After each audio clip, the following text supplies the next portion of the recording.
Hello, everyone. Here we are. I had a nice day off yesterday. Let's get going with 1 Samuel chapter 12, okay? Samuel said to all Israel, and if we remember, Saul has been anointed king, okay? Or it's been pronounced that he is king now, okay? But this is because the people cried out and said, give us a king like everybody else. We want to be just like everybody else. Typical human condition. All right, here we go. Samuel said to all Israel, I have listened to everything you said to me and have set a king over you. Now you have a king as your leader. They used to have judges. As for me, I'm old and gray, and my sons are here with you. I've been your leader from my youth until this day. Here I stand. Testify against me in the presence of the Lord and his anointed. Whose ox have I taken? Whose donkey have I taken? Whom have I cheated? Whom have I oppressed? From whose hand have I accepted a bribe to make me shut my eyes? If I have done any of these things, I will make it right. You've not cheated or oppressed us, they replied. You've not taken anything from anyone's hand. Samuel said to them, the Lord is witness against you, and also his anointed is witness this day, that you have not found anything in my hand. He is witness, they said. Then Samuel said to the people, it's the Lord who appointed Moses and Aaron and brought your ancestors up out of Egypt. Now then, stand here, because I'm going to confront you with evidence before the Lord as to all the righteous acts performed by the Lord for you and your ancestors. After Jacob entered Egypt, they cried to the Lord for help, and the Lord sent Moses and Aaron, who brought your ancestors out of Egypt and settled them in this place. But they forgot the Lord their God, so he sold them into the hand of Sisera. He's the one who got the stake through his temple by Jael, the woman. Into the hand of Sisera, the commander of the army of Hazor, and into the hands of the Philistines and the king of Moab, who fought against them. They cried out to the Lord and said, we've sinned, we've forsaken the Lord and served the Baals and the Ashtoreths. Now deliver us from the hands of our enemies, and we will serve you. Then the Lord sent Jerub-Baal, which we know was Gideon, Barak, Jephthah, and Samuel, and he delivered you from the hands of your enemies all around you, so that you lived in safety. But when you saw that Nahash, king of the Ammonites, was moving against you, you said to me, no, we want a king to rule over us, even though the Lord your God was your king.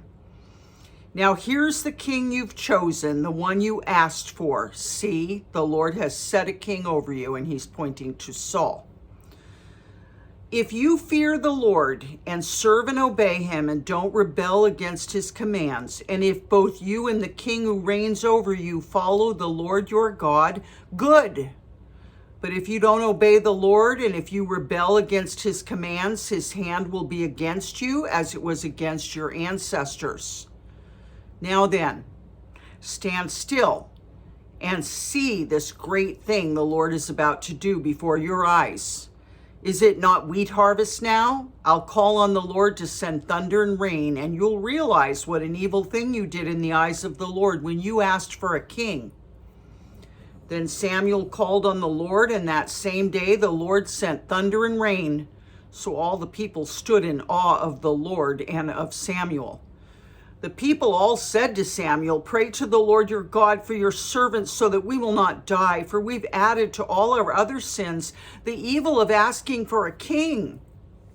Do not be afraid, Samuel replied. You've done all this evil, yet don't turn away from the Lord, but serve the Lord with your whole heart. And I tell you that too, just because you sin, don't run away. That's the worst mistake you could make. The enemy is right there waiting for you. You go right in front of the Lord if you sin. You're his child. Do not turn away after useless idols, Samuel is continuing to say. They can do you no good, nor can they rescue you because they're useless.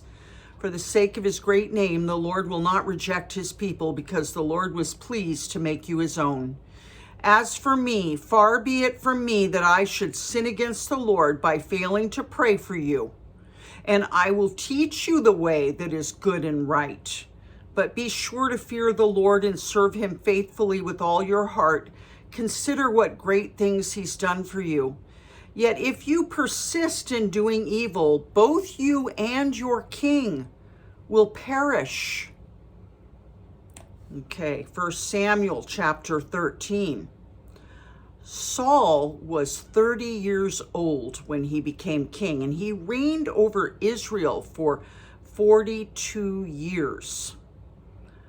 Saul chose 3,000 men from Israel. 2,000 were with him at Michmash and in the hill country of Bethel, and 1,000 were with Jonathan at Gibeah and Benjamin. The rest of the men he sent back to their homes, and we'll find out that Jonathan is his son. Jonathan attacked the Philistine outpost at Geba, and the Philistines heard about it. Then Saul had the trumpet blown throughout the land and said, "Let the Hebrews hear." So all Israel heard the news. Saul has attacked the Philistine outpost, and now Israel has become obnoxious to the Philistines. And the people were summoned to join Saul at Gilgal. The Philistines assembled to fight Israel with 3,000 chariots, 6,000 charioteers, and soldiers as numerous as the sand of the seashore. They went up and camped at Michmash, east of Beth Aven. When the Israelites saw that their situation was critical and that their army was hard pressed, they hid in caves and thickets among the rocks and in pits and cisterns. Some Hebrews even crossed the Jordan to the land of Gad and Gilead. Saul remained at Gilgal, and all the troops with him were quaking with fear. He waited 7 days, the time set by Samuel, but Samuel didn't come to Gilgal, and Saul's men began to scatter. So he said, "Bring me the burnt offering and the fellowship offerings." And Saul offered up the burnt offering. Just as he finished making the offering, Samuel arrived, and Saul went out to greet him. "What have you done?" asked Samuel. Saul replied, "When I saw the men were scattering and that you didn't come at the set time and that the Philistines were assembling at Michmash, I thought, now the Philistines will come down against me at Gilgal, and I haven't sought the Lord's favor.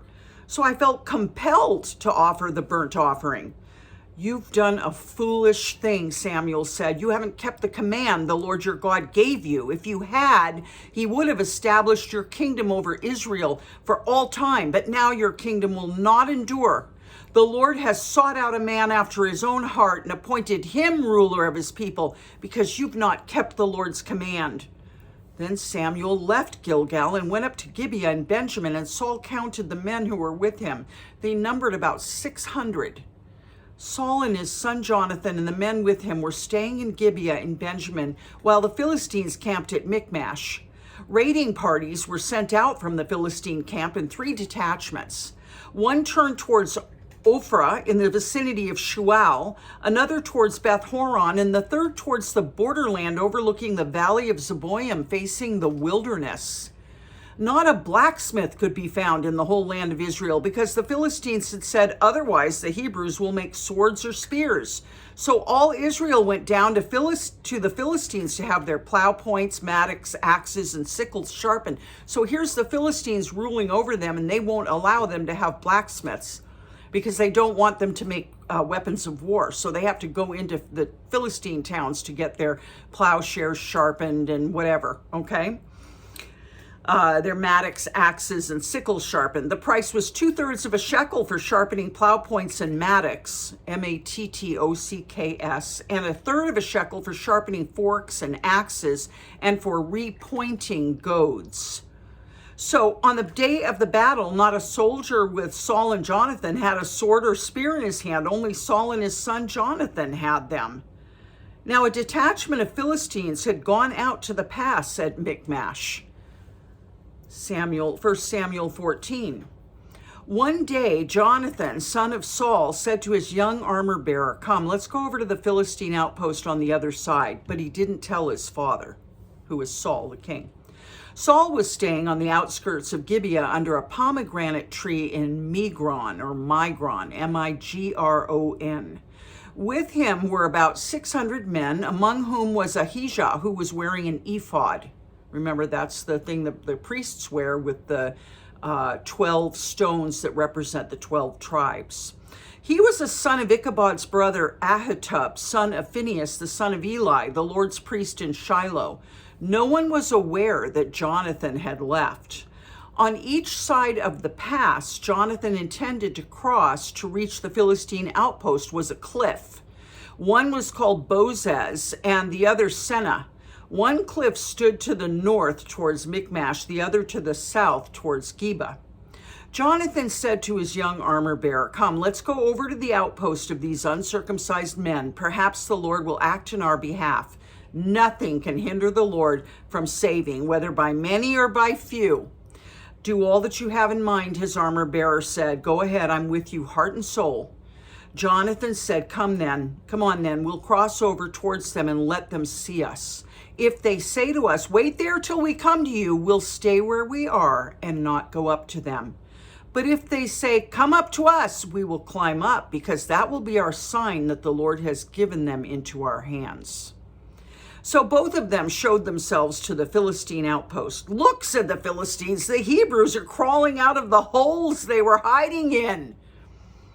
The men of the outpost shouted to Jonathan and his armor bearer, "Come up to us and we'll teach you a lesson." So Jonathan said to his armor bearer, "Climb up after me. The Lord's given them into the hand of Israel." Jonathan climbed up using his hands and feet with his armor bearer right behind him. The Philistines fell before Jonathan and his armor bearer followed and killed behind him. In that first attack, Jonathan and his armor bearer killed some 20 men in the area of about a half an acre. Then panic struck the whole army, those in the camp and field and those in the outposts and raiding parties, and the ground shook. It was a panic sent by God. Saul's lookouts at Gibeah and Benjamin saw the army melting away in all directions. Then Saul said to the men who were with him, "Muster the forces and see who's left us." When they did, it was Jonathan and his armor bearer who was not there. Saul said to Ahijah, "Bring the ark of God." At that time it was with the Israelites. While Saul was talking to the priests, the tumult in the Philistine camp increased more and more. So Saul said to the priest, "Withdraw your hand." Then Saul and all his men assembled and went to the battle. They found the Philistines in total confusion, striking each other with their swords. Those Hebrews who'd previously been with the Philistines had gone up with them to their camp and went over to the Israelites who were with Saul and Jonathan. When all the Israelites who had hidden in the hill country of Ephraim heard that the Philistines were on the run, they joined the battle in hot pursuit. So on that day, the Lord saved Israel, and the battle moved on beyond Beth-aven. Now, the Israelites were in distress that day because Saul had bound the people under an oath, saying, "Cursed be anyone who eats food before evening comes, before I've avenged myself on my enemies." So none of the troops tasted food. The entire army entered the woods, and there was honey on the ground. When they went into the woods, they saw the honey oozing out, yet no one put his hand to his mouth because they feared the oath. But Jonathan hadn't heard that his father had bound the people with the oath, so he reached out the end of the staff that was in his hand and dipped it into the honeycomb. He raised his hand to his mouth and his eyes brightened. Then one of the soldiers told him, "Your father bound the army under a strict oath, saying, 'Cursed be anyone who eats food today.' That's why the men are faint." Jonathan said, "My father has made trouble for the country. See how my eyes brightened when I tasted a little bit of this honey? How much better it would have been if the men had eaten today some of the plunder they took from their enemies. Would not the slaughter of the Philistines have been even greater?" That day, after the Israelites had struck down the Philistines from Michmash to Aijalon, they were exhausted. They pounced on the plunder, and taking sheep, cattle, and calves, they butchered them on the ground and ate them together with the blood. Then someone said to Saul, "Look, the men are sinning against the Lord by eating meat that has blood in it." "You've broken faith," he said. "Roll a large stone over here at once." Then he said, "Go out among the men and tell them, each of you bring me your cattle and sheep and slaughter them here and eat them. Don't sin against the Lord by eating meat with blood still in it." So everyone brought his ox that night and slaughtered it there. Then Saul built an altar to the Lord. It was the first time he'd done this. Saul said, "Let us go down and pursue the Philistines by night and plunder them till dawn, and let us not leave one of them alive." "Do whatever seems best to you," they replied. But the priest said, "Let us inquire of God here." So Saul asked God, "Shall I go down and pursue the Philistines? Will you give them into Israel's hands?" But God didn't answer him that day. Saul therefore said, "Come here, all of you who are leaders of the army, and let us find out what sin's been committed today. As surely as the Lord who rescues Israel lives, even if the guilt lies with my son Jonathan, he must die." But not one of them said a word, because he ate the honey, right? Saul then said to the Israelites, "You stand over there. I and Jonathan, my son, will stand over here." "Do what seems best to you," they replied. Then Saul prayed to the Lord, the God of Israel, "Why have you not answered your servant today? If the fault is in me or my son Jonathan, respond with Urim." Remember the white and the black stones. "But if the men of," which they throw as a lot to get answers. "But if the men of Israel are at fault, respond with Thummim." That's the other one. The black, maybe the Thummim is black, the Urim is white. I don't know. Jonathan and Saul were taken by lot, and the men were cleared. Saul said, "Cast the lot between me and Jonathan, my son," and Jonathan was taken. Then Saul said to Jonathan, "Tell me what you've done." So Jonathan told him, "I tasted a little honey with the end of my staff, and now I must die." Saul said, "May God deal with me, be it ever so severely, if you do not die, Jonathan." But the men said to Saul, "Should Jonathan die, he who has brought about this great deliverance in Israel? Never! As surely as the Lord lives, not a hair of his head will fall to the ground, for he did this today with God's help." So the men rescued Jonathan, and he was not put to death. Then Saul stopped pursuing the Philistines, and they withdrew to their own land. After Saul had assumed rule over Israel, he fought against their enemies on every side: Moab, the Ammonites, Edom, the kings of Zobah, and the Philistines. Wherever he turned, he inflicted punishment on them. He fought valiantly and defeated the Amalekites, delivering Israel from the hands of those who had plundered them. And we remember that the Amalekites were the ones making fun of the circumcision by maiming the children that were male and the old men in the journey in the wilderness. Saul's sons were Jonathan, Ishvi, and Malchishua. The name of his older daughter was Merab, and that of the younger was Michal, Michal. His wife's name was Abinoam, daughter of Ahimaaz. The daughter of the commander of Saul's army was The name of the commander of Saul's army was Abner, son of Ner, and Ner was Saul's uncle. Saul's father Kish and Abner's father Ner were sons of Abiel. All the days of Saul there was bitter war with the Philistines, and whenever Saul saw a mighty or brave man, he took him into his service. All right, 1 Samuel 15, this is our last one for the night. Samuel said to Saul, "I'm the one the Lord sent to anoint you king over his people Israel, so listen now to the message from the Lord. This is what the Lord Almighty says, quote, I will punish the Amalekites for what they did to Israel when they waylaid them as they came up from Egypt," which I just spoke of. "Now go attack the Amalekites and totally destroy all that belongs to them. Don't spare them. Put to death men and women, children, infants, cattle, sheep, camels, and donkeys," end quote. So Saul summoned the men and mustered them at Telaim, 200,000 foot soldiers and 10,000 from Judah. Saul went to the city of Amalek and set an ambush in the ravine. Then he said to the Kenites, "Go away, leave the Amalekites so that I don't destroy you along with them. For you showed kindness to all the Israelites when they came up out of Egypt. So the Kenites moved away from the Amalekites. Then Saul attacked the Amalekites all the way from Havilah to Shur, near the eastern border of Egypt. He took Agag, king of the Amalekites, alive, and all his people he totally destroyed with the sword. But Saul and the army spared Agag and the best of the sheep and cattle, the fat calves and lambs, everything that was good. These they were unwilling to destroy completely, but everything that was despised and weak they totally destroyed. Then the word of the Lord came to Samuel, the prophet.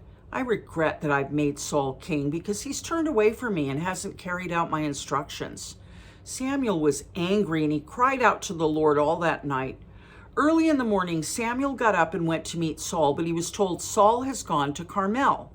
There he has set up a monument in his own honor and has turned and gone on down to Gilgal. Set up a monument in his own honor. There's a lot of people doing that today, building monuments in their own honor. When Samuel reached him, Saul said, "The Lord bless you. I've carried out the Lord's instructions." But Samuel said, "What then is this bleating of sheep in my ears? What's this lowing of cattle that I hear?" Remember, they spared the good stuff and killed all the bad stuff when they were taking over the town in the last war. And God said, "Don't kill everything." Saul answered, "The soldiers brought them from the Amalekites." These are the Amalekites that deeply offended the Lord regarding circumcision. Okay? The soldiers brought them from the Amalekites. They spared the best of the sheep and cattle to sacrifice to the Lord your God, but we totally destroyed the rest. "Enough," Samuel said to Saul. "Let me tell you what the Lord said to me last night." "Tell me," Saul replied. Samuel said, quote, "Although you were once small in your own eyes, did you not become the head of the tribes of Israel? The Lord anointed you king over Israel, and he sent you on a mission, saying, 'Go and completely destroy those wicked people, the Amalekites. Wage war against them until you've wiped them out.'" End quote.